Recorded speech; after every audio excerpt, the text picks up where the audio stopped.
Assalamualaikum warahmatullahi wabarakatuh. Yeay, Selamat datang di podcast apa ya kita ya? Kelas paling pagi. Karena memang kita nge-recordnya ini pagi-pagi banget ya. Ceritanya kita gerakan subuh. Jadi ini adalah kelas paling pagi. Tapi kenapa namanya kelas paling pagi? Sebelum kita ke arah sana, kita kenalan dulu kali ya. Iya betul banget. Kantor udah ngecapruk banyak-banyak. Ternyata kita nggak tahu nih yang ngomong siapa ya gitu. Nah, itu dia. Oke, kenalan dari saya dulu kali ya. Saya Morin Tarusandini. Saya adalah salah satu dosen, gaya banget ya, di salah satu universitas swasta di Bandung Selatan. Nah, bisa nebak-nebak sendiri gimana ya. Oke, aku Aifa. Bebas deh manggilnya mau apa aja. Terus aku mah bantuin Tehmo aja di salah satu universitas swasta juga di Bandung Selatan. Nggak bisa. Nggak harus masuk. Mbak Eva ini juga salah satu dosen di Bandung Selatan itu ya. Kita sama-sama di kampus yang sama, cuma beda apa ya? Beda tempat berkiprah kali ya. Iya. Sekarang ini Okay. di kelas paling pagi, karena memang kita sama-sama mengajar ya, jadi makanya podcast ini kita namakan kelas paling pagi. Kalau di kampus kita kelas paling pagi itu jam 6.30 ada loh. Iya benar. Bener banget. Kalau kita sekarang jam berapa? Kita pokoknya kelasnya abis subuh aja ya. Abis subuh. Jadi kita pengen ngalahin kelas paling pagi di kampus kita, ya nggak Teh? Bener banget Mbak Eva. Jadi pokoknya kita harus kalahin itu kelas 6.30 ya, kita kelas beneran paling pagi. Nah, di kelas paling pagi ini kita bakal banyak ngobrol-ngobrol seputar apa ya, seputar kegiatan kita mungkin ya, Mbak Eva ya. Betul, kita pengennya nggak mau kalah sama yang sekarang lagi viral tuh Teh, membahas tentang keresahan-keresahan yang kita hadapi sehari-hari, ya. Bener banget. Jadi apa sih keresahan-keresahan yang dihadapi oleh dosen, mahasiswa kalian? Nanti bisa banyak cerita juga karena kisah dosen dan mahasiswa tuh banyak banget yang bisa kita ceritain dan juga banyak hikmah yang bisa kita dapetin. Setuju. Nah, di pertemuan kali ini kita akan ngebahas tentang apa ya? Bentar lagi udah mau WFO Teh. Oh iya betul banget loh rasanya. Karena udah kelamaan WFH kali ya. Jadi kayak yang pas waktu disuruh WFH tuh langsung udah mau masuk kantor lagi ya. Nah itu dia tubuh nih yang rasa kayak yang harus beradaptasi lagi. Padahal waktu awal-awal disuruh WFH juga ya WFH, ngajar online. Betul. Kayak gimana tuh? Iya enggak? Benar banget. Tubuh ini beradaptasi dengan yang namanya WFH, dengan kehidupan di rumah dan lain-lain. Lalu sekarang sudah harus mulai WFO. Wah, tantangan lagi ya, harus terbiasa lagi. Iya benar. Ini makanya jadi kayak semacam, kayaknya nggak cuma aku aja sih yang kayak gitu ya. Teteh juga ngerasain hal yang sama berarti ya? Iya, pasti. Dan mungkin beberapa rekan-rekan dosen juga kayak gitu kali ya. Jadi sekitar bulan apa tuh kita tiba-tiba harus WFH? Maret ya? Bulan sama semua ya, mungkin ya. Maret. Nah, Maret itu di mana kampus dan sekolah harus bersekolah dan berkuliah di rumah. Ya, bayangkan. Jadi, oke, kita harus mengajar di rumah dan harus bekerja di rumah. Itu rasanya masih belum kebayang ya guys. Walaupun sebenarnya kampus kita sudah memfasilitasi beberapa kuliah online ya, Mbak Eva ya. Cuma mungkin memang belum sepenuhnya. Kita masih belajar-belajar. Waktu itu saya juga udah mulai beralih ke salah satu platform kayak Google Classroom, itu udah mulai dipakai. Tapi beneran nggak kebayang kalau nggak harus ketemu sih. Itu sih yang agak membingungkan. Kalau Mbak Eva sendiri gimana waktu itu? Aku tuh sempet waktu di awal-awal sekitar bulan Maret itu ya Teh ya, aku benar-benar ngerasa kayak yang aku stres banget. Aku nggak tahu kalau yang lain gimana, tapi aku ngerasa aku stres banget ketika aku yang anaknya suka banget keluar gitu ya, suka main di luar, terus tiba-tiba harus suruh di rumah aja, bener-bener di rumah aja.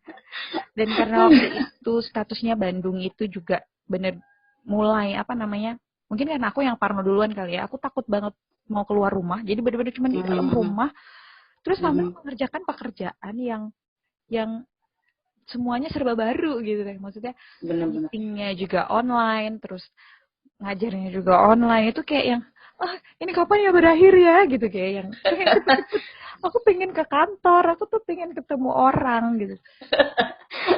Oh, Tuh ini ya, aku sempat bingungan ya, stres aduh gimana. Karena memang Mbak Eva sendiri jiwanya emang jiwa petualang betul ya. si bolang ya, si bolang, bocah Simbol lah. bolang. Mm-mm.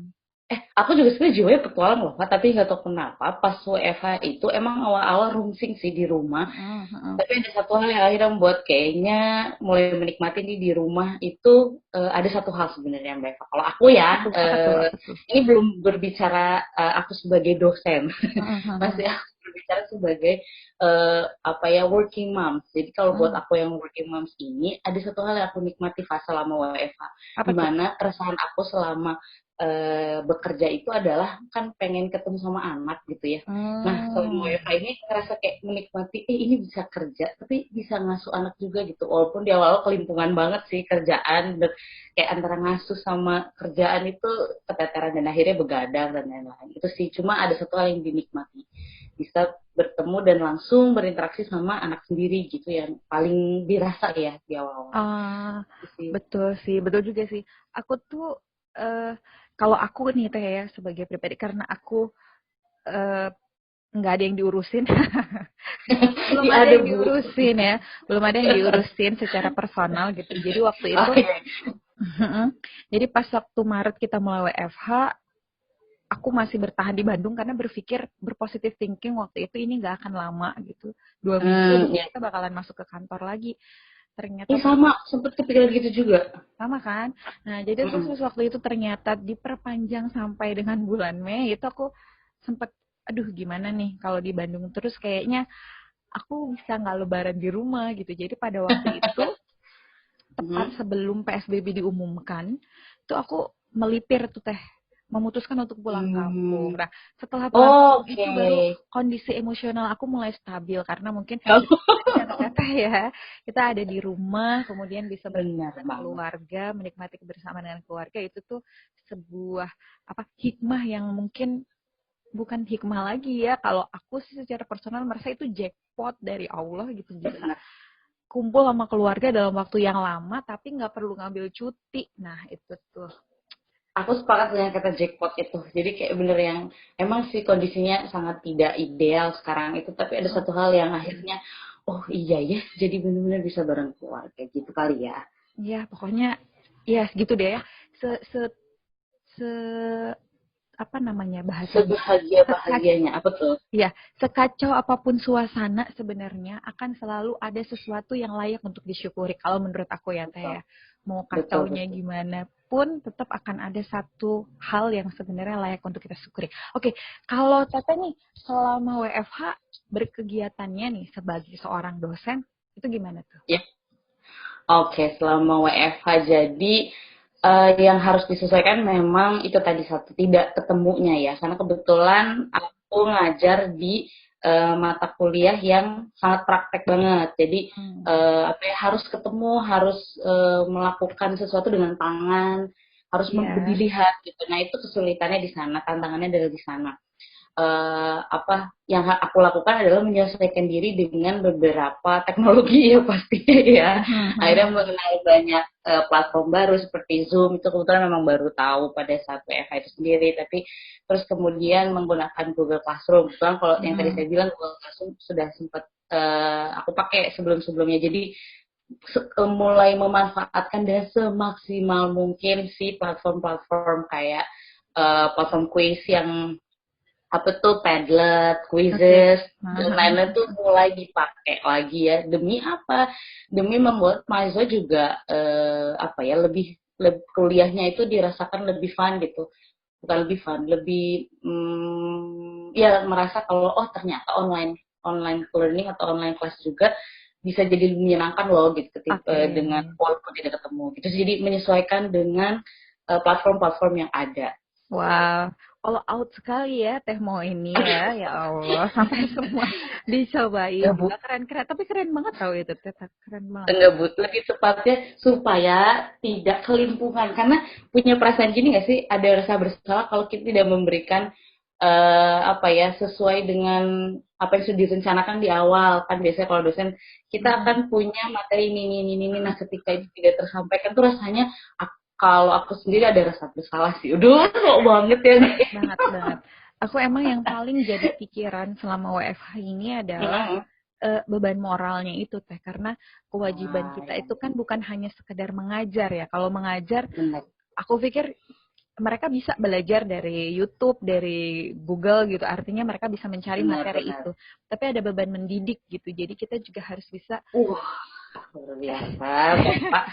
Bener banget. Maksudnya kita ada beban mendidik, terus kita juga harus mengajarkan bagaimana sebenarnya menghargai satu ilmu atau satu materi itu, bagaimana menempatkan ilmu itu benar-benar pada tempatnya gitu. Itu kan juga satu beban moral kalau aku sih gitu sih teh.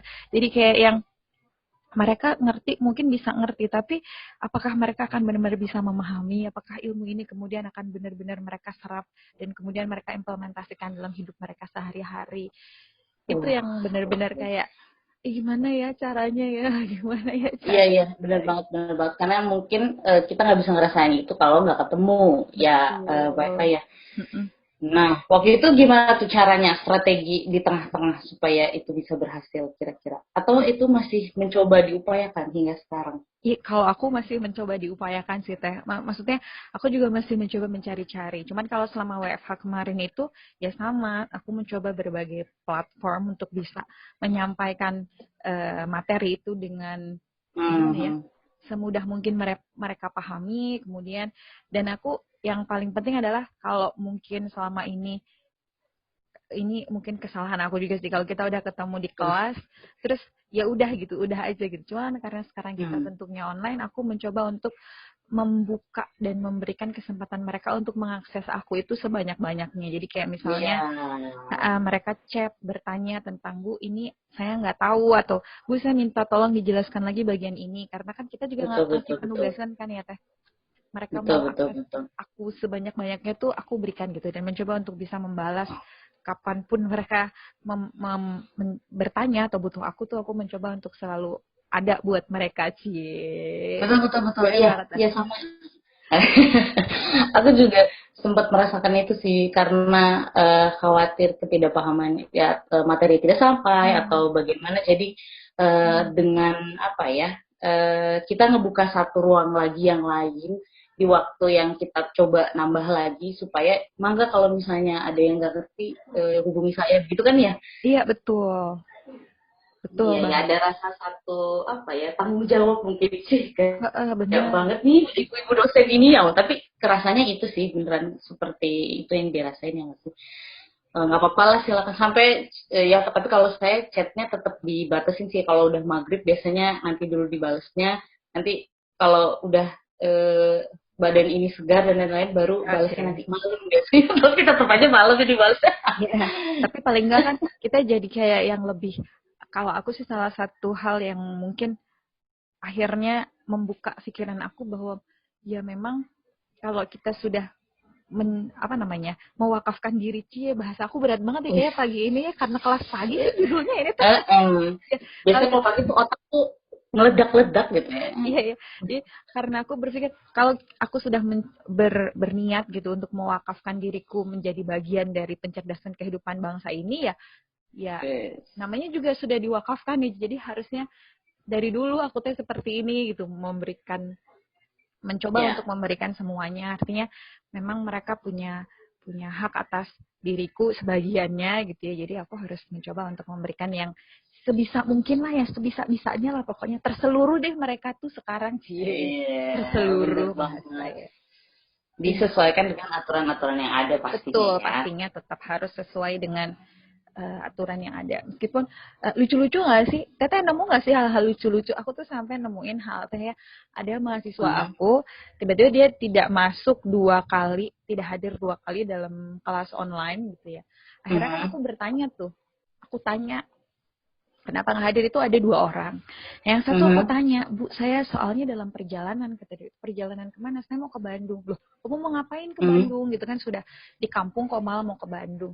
Terus kata dia, saya harus jadi saksi, Bu. Saksi? Saksi apa? Dia, Bu, apa tuh? teman saya ada yang terlibat pokoknya ada tindak kriminal tertentu, terus dia harus menjadi saksi untuk temannya di kepolisian. Terus aku tuh mikir, ini anak kenapa ya? Sampai kayak gitu deh. Terus ternyata yang terlibat kriminal adalah anak satu lagi yang nggak Satu lagi. Iya. Oh, tapi sekarang udah oke ya. Ya ampun, ini banget ya.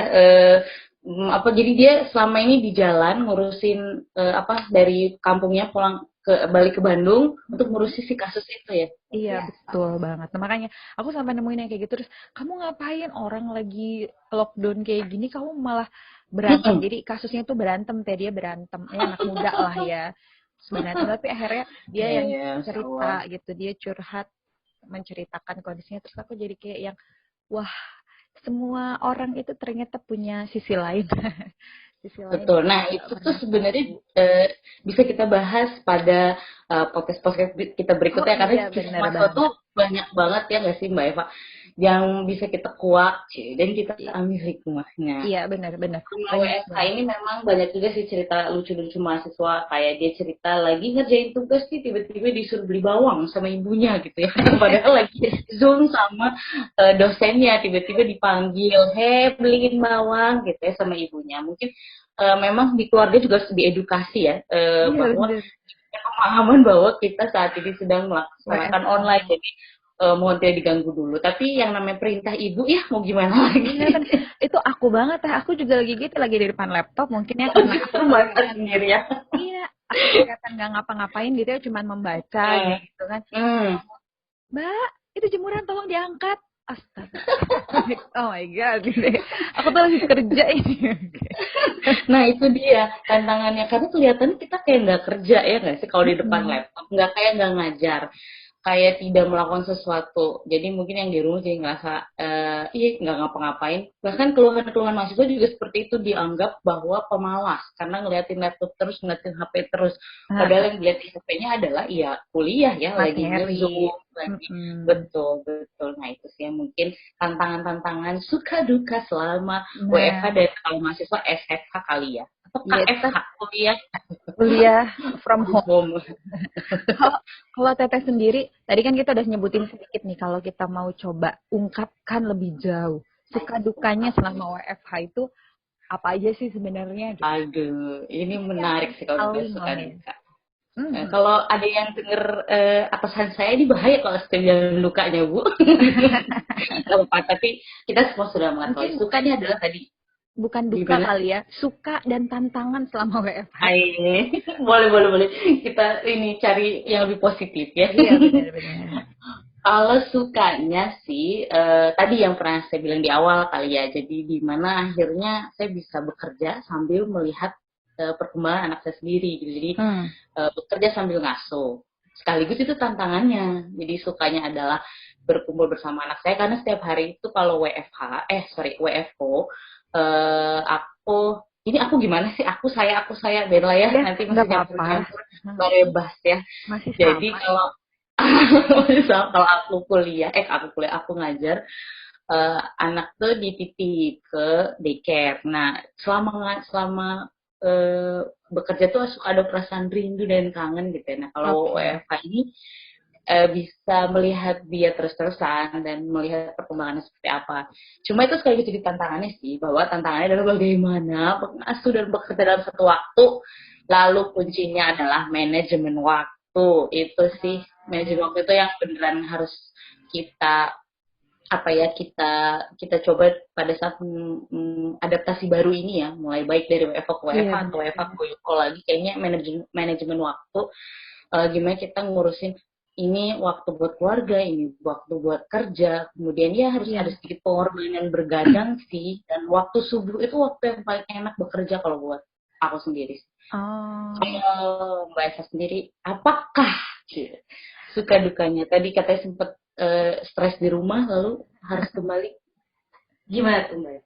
Ya, kalau aku sukanya memang lebih ke time flexibility tadi ya Teh ya. Jadi kita benar-benar fleksibel banget di masalah waktu. Jadi kayak yang ya aku misalnya kalau di kantor kan harus jam 8, benar-benar jam 8 kita harus nyampe kantor udah nge-tap gitu ya. Nah kalau misalnya ini kan kadang aku pagi masih cuci piring dulu deh, selesai cuci piring, terus beberes, nyapu segala macam. Ya jam 8:30 misalnya kita baru check in. Yang penting nanti kita submit pekerjaannya tuh tetap sesuai dengan jadwal yang udah ditetapkan gitu ya. Nah, sebentar Bu, check-in apa Bu? Check-in hotel Bu? Bukan ya. Oh, sorry. Maksudnya kita, maaf ya. Itu ya, keistimewaannya kampus kita itu nantilah mungkin yang penasaran kampus kita juga. Kita tapping absen itu diganti dengan check-in lewat online, ya enggak Mbak Eva? Betul banget. Itu yang harus kita klik setiap hari ya. Ya, klik luar setiap biasa hari lapor ya kampus kita ya. Iya banget. terus tadi. Nah itu mungkin. Nah tantangannya memang di situ juga. Jadi itu sekaligus sebagai satu reward, sekaligus sebagai punishment-nya juga. Benar. Fleksibelnya itu waktu malam takbiran, aku masih ditanya-tanyain kerjaan itu malam takbiran, Gusti. Serius? Serius. Aku tuh sampai, ya Allah Pak, ini teh lagi ngaduk rendang, astaga, ini gimana ditanding data? Jadi kepikiran antara aduk rendang dan ngaduk data ya. Nah itu dia. Jadi benar-benar saking fleksibelnya waktu, benar-benar fleksibel banget gitu, sampai malam pun kadang masih ditanyain tentang pekerjaan kayak gitu. Aku pernah ngerjain pekerjaan itu sampai dengan jam 12 malam itu masih di depan laptop dengan pekerjaan yang sama dalam satu hari itu jadi kayak yang tapi ya itu mungkin tantangannya kali ya. Jadi ya it's okay lah, semuanya pasti ada lebihnya dan ada kurangnya.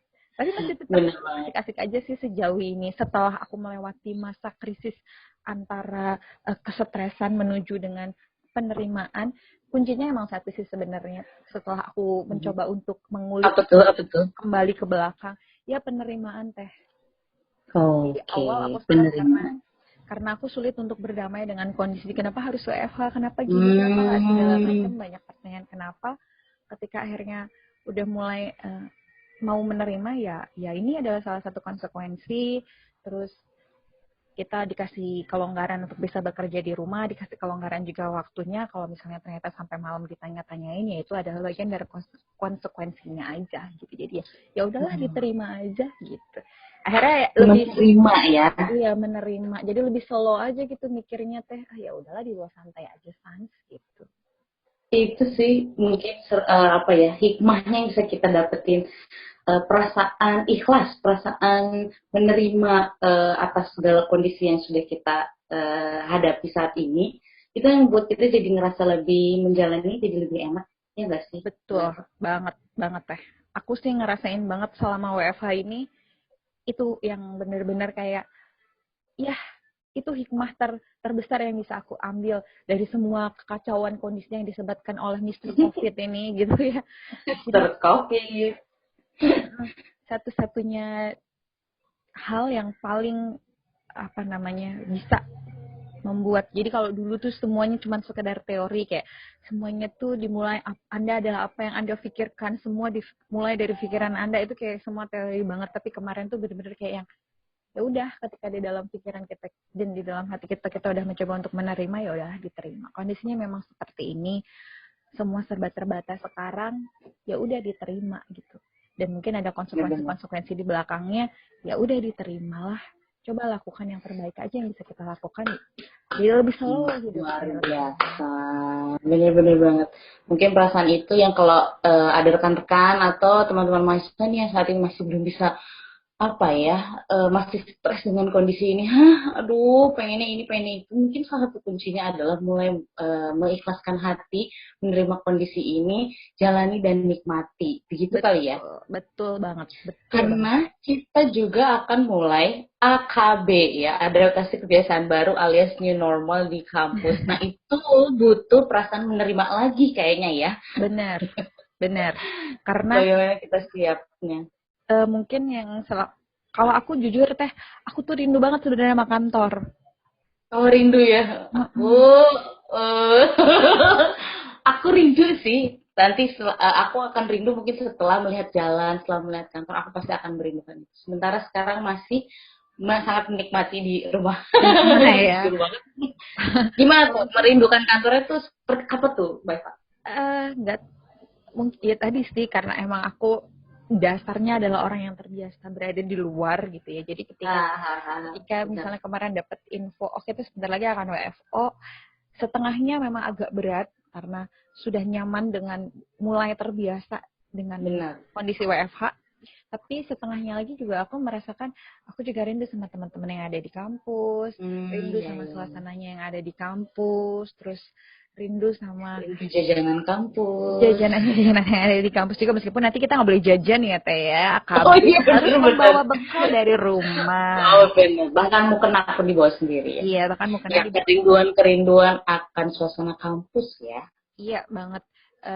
Kayak menghirup lagi udara sih gaya ya, menghirup lagi udara yang selama ini mungkin menemani hari-hari aku sih ya, kayak orang kesepian banget rasanya aku ya. Enggak lah, aku pun rindu sih sebenarnya, rindu sama ketemu sama mahasiswa yang ramai, walaupun kadang suasana ramai itu tuh membuat jadi agak sedikit aku sendiri ya, kadang kalau terlalu banyak suasana ramai biasanya jadi pusing. Walaupun aku suka keramaian, gimana sih, nggak jelas nih ya saya.